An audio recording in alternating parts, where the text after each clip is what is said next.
Hello friends, welcome to எம்மி spicy Tamil kitchen. எல்லாருக்கும் வணக்கங்க. இன்றைக்கி நம்ம நிறைய சுவை மிகுந்த நெய்மீன் கருவாடு தொக்கு பண்ண போகிறோம். வாங்க வீடியோக்குள்ளே போகலாம். இந்த வீடியோக்குள்ளே ஸ்கிப் பண்ணாமல் பாருங்கள் லாஸ்ட் வரைக்கும். இப்போ நம்ம ஒரு மண் சட்டி வந்துட்டு அடுப்பில் வச்சுக்கலாங்க. உங்கள்கிட்ட எந்த பாத்திரம் இருக்கோ அதை நீங்கள் அடுப்பில் வச்சுக்கோங்க. இப்போ 4 நெய்மீன் கருவாடு துண்டுங்களை மஞ்சள் பொடி கலந்த தண்ணியில் வந்துட்டு கழுவிட்டு எடுத்து வச்சுருக்கேங்க. இப்போ ஆயில் சேர்த்துக்கோங்க தேவையான அளவுக்கு. ஆயில் நிறைய சேர்க்கணும்னு அவசியம் இல்லைங்க, கொஞ்சமாக சேர்த்தாலே போதும். இப்போ அந்த ஆயில் வந்து நல்லா காஞ்சி வரட்டும். இந்த டைமில் வந்துட்டு நம்ம நெய்மீன் கருவாடு துண்டங்களை வந்துட்டு பொரித்து எடுத்துக்கலாம். இந்த முறையில் வந்துட்டு நீங்கள் தொக்கு செஞ்சிங்கன்னா ரொம்ப டேஸ்டியாக இருக்கும். பச்சையாக நம்ம அப்படியே நெய்மீன் கருவாடை போட்டோம்னா அது நல்லா இருக்காது. இப்போ வந்துட்டு நம்ம அந்த இன்னொரு பக்கம் வந்து பரட்டி விட்டுக்கலாம்.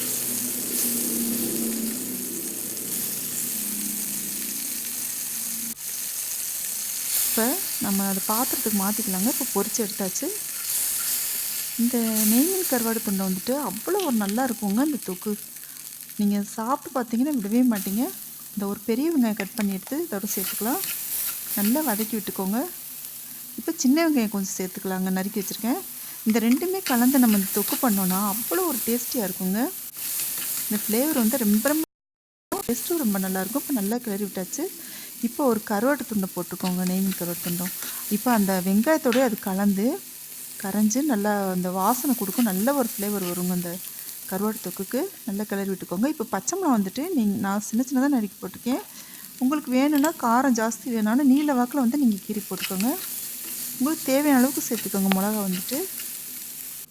இப்போ உப்பு சேர்த்துக்கலாம். உப்பு கம்மியாக சேர்த்துக்கலாங்க. நெய்மீன் கருவாடுலேயே வந்துட்டு உப்பு கொஞ்சம் நல்லா ஜாஸ்தியாக இருக்கும். இப்போ தக்காளி 2 தக்காளி கட் பண்ணி வச்சுருக்கோம், அதையும் சேர்த்துக்கலாம்.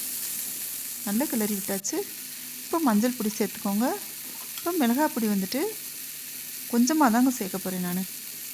ஏன்னா இதில் பச்சை மிளகா நிறைய போட்டிருக்கோம் இல்லையா, அதனால் வந்துட்டு கொஞ்சமாக சேர்த்துச்சு. நல்லா கிளறி விட்டுக்கோங்க. பொதுவாகவே வந்து இந்த அளவுக்கு போதும். கொஞ்சமாக தண்ணி ஊற்றிக்கோங்க. தண்ணி ஊற்றிட்டு நல்லா கிளறி விட்டாச்சு. இப்போ வந்துட்டு இந்த கருவாடு துண்டங்களை வந்துட்டு இந்த தொக்கோடு வந்து சேர்த்துக்கலாம். இந்த மாதிரி நீங்கள் கருவாடு தொக்கு செஞ்சிங்கன்னா எவ்வளோ சாதம் வேணாலும் சாப்பிட்டுட்டே இருக்கலாங்க. அந்தளவுக்கு டேஸ்டியாக இருக்கும். திரும்ப திரும்ப சாப்பிட தோன்ற ஆசை வரும். அந்தளவுக்கு டேஸ்டியாக இருக்குங்க இந்த கருவாடு தொக்கு.